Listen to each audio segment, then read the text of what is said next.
We're back here on Crossover Thursday here on the Locked On Podcast Network. Chris Carter, Kevin Oestreicher, Locked On Steelers, Locked On Ravens. Kevin, one of the bigger notes I think this week is Kyle Hamilton's injury.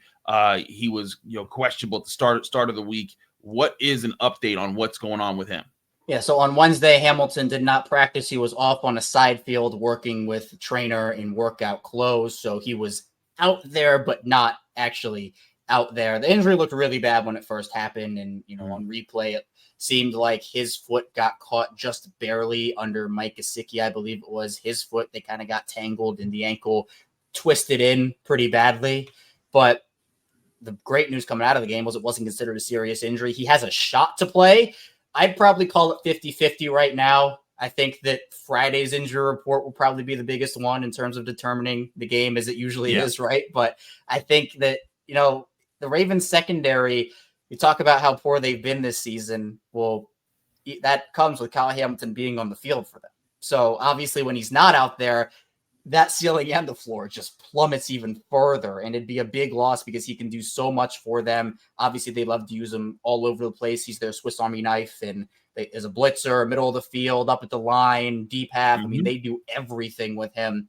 And the drop-off between him and their next guy, which they're playing Darius Washington there right now, but it's a steep one. So Hamilton didn't practice on Wednesday, but a couple more days for him to get back on the field. And if he suits up, he'll probably be some level of limited, maybe a little, maybe a lot, but we'll see, because he's a tough guy, and he's come out and played with injuries that people thought he'd be out for a month or two, and he's come back in like a week. So he's a tough guy. He is a tough guy. I've seen him play. He's a tough player too. I think he's a really good player, and if he's in this game, it changes everything for the Ravens secondary because of what he brings to the table. Like you said, he's very versatile. He's athletic. It's funny, he ran a 4.8 time in the 40-yard dash, and I was like, nah, still pick him in the first round. And the Ravens were smart to do so, because I was sitting there wondering, like, ooh, how far does he fall? How far does he fall? And of course, Baltimore snatched him up. And I was like, well, there you go. So the Steelers are dealing with some injuries, not nearly as serious though. Now, Alex Highsmith is out. That is pretty serious. He's a pretty good edge rusher for the Steelers, but good news on a few fronts. Nick Herbig back into full practice on Wednesday. That means he's probably ready to go this week. Dante Jackson didn't practice with a hamstring injury, but Mark Caboli of the Pat McAfee show reported that he got an MRI and that he'll be cleared and that he's expected to play. Najee Harris didn't practice with an ankle injury, but Najee don't practice half the time because they know that he can just come in and play. I'm pretty sure he's going to play. Van Jefferson had a quad. Mike Tomlin did not mention him among the injured players going into this week, so I assume that that's also just a rest thing. So the Steelers, I think, largely healthy outside of Alex Highsmith in this one. Are there any other Ravens players, Kevin, that play into this that we should be watching out for the rest of the week?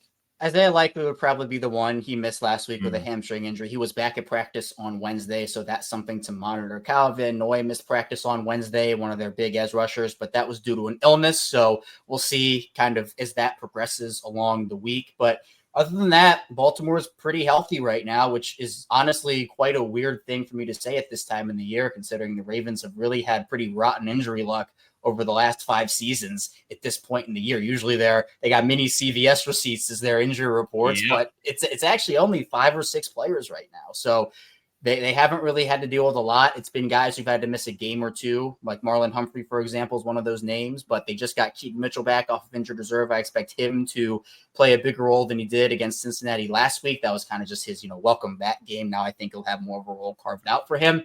Brent Urban returned to practice. He's dealt with a concussion the past couple of weeks. One of their D linemen, he was full. So I assume if everything's good there, he'll be good to go. The only guy they're really missing right now is Michael Pierce, who's on injured reserve, who's one of their big guys in the middle, who is a nightmare to block for opposing offensive linemen, but he's obviously not going to play. He's the guy that they miss. But Travis Jones has been dealing with an ankle injury over the last couple of weeks, but returned against Cincinnati. Well, he actually didn't miss a game. He didn't play in some of the games. It was very limited, but he looked back to himself, and he's one of the interior pass rushers that maybe not a lot of people know about right now, but you watch him play, and he's just an absolute game wrecker out there. Agreed there. I think that this is you got to watch the injuries going into this week, but regardless of who is available, to me, this feels a little old school right now in that Both the Steelers and the Ravens are atop the division, duking it out, and this is the first of 2 games.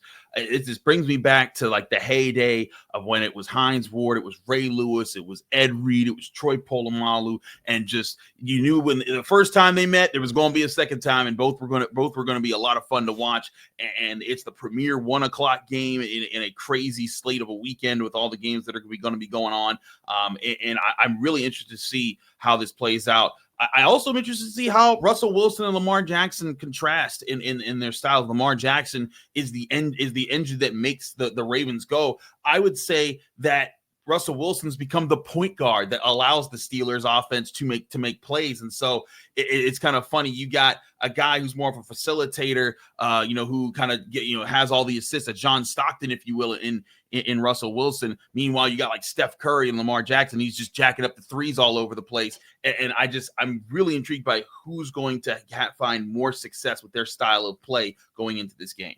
Yeah, and Lamar, literally, Steph Curry was, chucking up on was touchdown in week 10. The Rashod Bateman did the follow through, the 3-point celly. He bought into that whole thing. So look, I think this is going to be one of those classic AFC North games. Maybe it's going to be, I think, more of an offensive game than maybe we're used to between Baltimore and Pittsburgh, just because Baltimore's pass defense has been so poor. And I think Baltimore's offense can exploit some of the things that Pittsburgh does very well. I think this is a really tough test for both sides.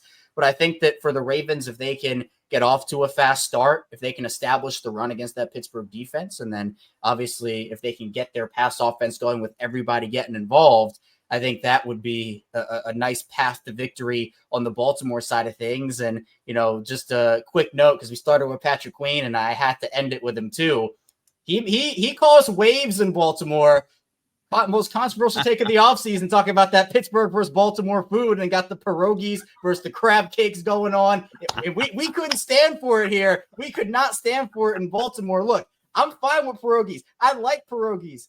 But for me, the argument, and what is it? Permane Brothers is the big one in Pittsburgh with the sandwiches. Look. I tell people all the time, Permane's is the tourism food. You come to Pittsburgh, I hook you up with all the real food. That's like going to Philly and say, I'm going to go to Geno's and Pat. Those are the tourism cheesesteak spots. You got to go to Joe's in West Philly to really experience a real Philly cheesesteak. Okay, then what's the Pittsburgh real food then? Like, what do you go to Pittsburgh to get?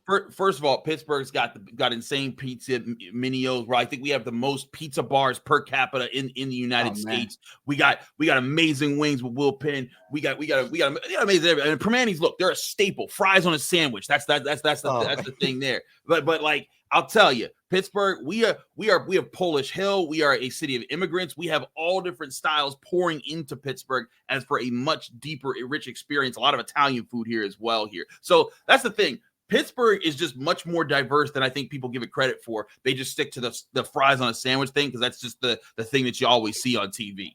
Man, Baltimore, look, for my thing was with the crab cakes. It's always like, okay, you get, like, have you had a Maryland crab cake before? Like, I love the crab cakes. Yeah. Right. So it's like when you talk about crab cakes, it's like, okay, let's go get a Maryland crab cake, right? Do you say, let's go get a Pittsburgh pierogi or a Pittsburgh Permane Brothers? Like, we just say we going to Permane's. Yeah.